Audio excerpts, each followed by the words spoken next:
काहीच दिवसांपूर्वी मराठा आरक्षणासाठी आंदोलन करणारे मनोज जरांगे पाटील यांच्या घरावरून ड्रोन फिरल्याचं प्रकरण बरंच गाजलं।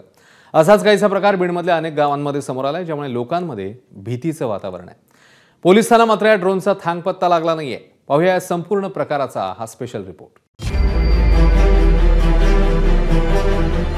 रात्री 9 पासून ते 12 वाजेपर्यंत त्या ठिकाणी ड्रोन फिरत आहेत। मग आम्हाला प्रश्न पडतो की यावरती काहीतरी सोल्युशन निघलं पाहिजे। कोण असं दहशत निर्माण करायला लागले जे ड्रोन फिरवून या ड्रोन आहे तरी शासनाचा आहे की हे चोराचा आहे, लोकांच्या मनामध्ये शंका निर्माण झालेली आहे। ड्रोन हा काही हल्ली नाविन्याचा विषय राहिलेला नाही, पण रात्रीच्या अंधारात घिरट्या घालणारे हे ड्रोन बीडमधल्या अनेक गावांमध्ये दहशतीचं कारण बनले।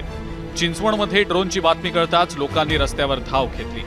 आधीच चोरांची दहशत आणि अंधारात उडणारे हे ड्रोन पाहून लोक हादरले आणि भीतीपोटी त्यांनी रात्री रस्त्यावरच ठिय्या मांडला।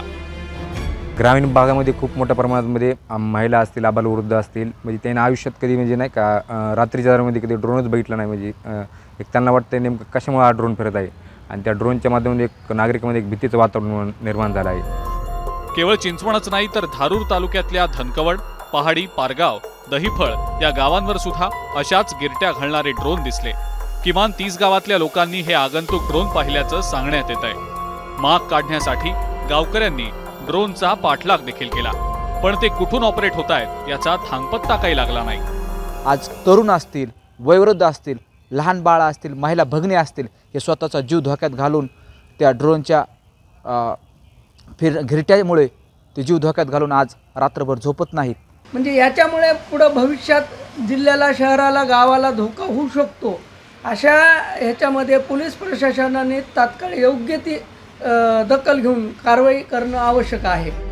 लोकांच्या मोबाईलमध्ये हे ड्रोन चित्रित झालेत, पण ते अजूनही पोलिसांच्या मात्र हाताबाहेर आहेत। गस्त वाढवून आणि पाळत ठेवूनही पोलीस या ड्रोन पुढे हतबल झालेत। लोकांना आता आवाहन केले की वेगळ्या या ड्रोन संबंधी लोकांमध्ये वेगळ्या अफवा आहेत। या ड्रोनमुळे घरफोड्या वाढलेल्या आहेत। या ड्रोनमुळे ट्रान्सफॉर्मर्स बंद करून अंधार निर्माण केला जातो, असं कोणत्याही प्रकारचं अशी कोणतेही हे या ड्रोनमुळे झालेलं नाहीत।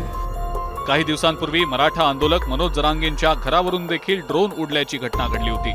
त्यावेळेला जरांगेंनी त्याची चौकशी करण्याची मागणी केली होती, पण अजूनही ते ड्रोन कोणी आणि कशासाठी उडवलं याचा तपास लागलेला नाही। ड्रोनात बी त्यांना ते दिसत नाही वाटतं, फक्त आम्हीच दिसतो काय करतो। देवेंद्र फडणवीस ड्रोन आहेत, ते ड्रोन दुसरे नाहीत, कोणचे नाहीत, ते सरकारचे आहेत। 100% सांगतो तुम्हाला, सगळ्या खोट्या अफवा आहेत। कोणाचे आहेत, कोणाचे आहेत, कोणाचे आहेत, ते कोणाचे नाहीत, शोध लागत नाही। याचा अर्थ ते देवेंद्र फडणवीसांनी हेरगरी करायला ठेवलेले आहेत। कारण ड्रोन इथंच कसं काय येतात? आता आमचं खोटं ठरवलं असतं सगळ्यांनी। त्यांचाच एक आमदारांची वाईट की आमच्या तिकडे बी आले ड्रोन म्हणून। आता तुमच्या आमदाराचं तरी खरं आहेत म्हणून आमचं खोटं ठरवलं, आम्हाला म्हणजे इमान गेलं। ड्रोन उडवण्यासाठी पोलिसांच्या परवानगीची आवश्यकता असते, पण बीडमधला प्रकार पाहता गेल्या काही दिवसांपासून या ड्रोन चालकांवर ना पोलिसांचा वचक राहिलाय ना प्रशासनाचा। या ड्रोनमुळे काही नुकसान झालेलं नसलं तरी त्यांचं असं रात्री औचित्य येण्यानं दहशतीचं वातावरण मात्र आहे। या ड्रोन मागचं गौड बंगाल शोधून त्यांचा बंदोबस्त करणं गरजेचं आहे। गोविंद शेळके, एबीपी माझा, बीड। एबीपी माझा, उघडा डोळे बघा नीट।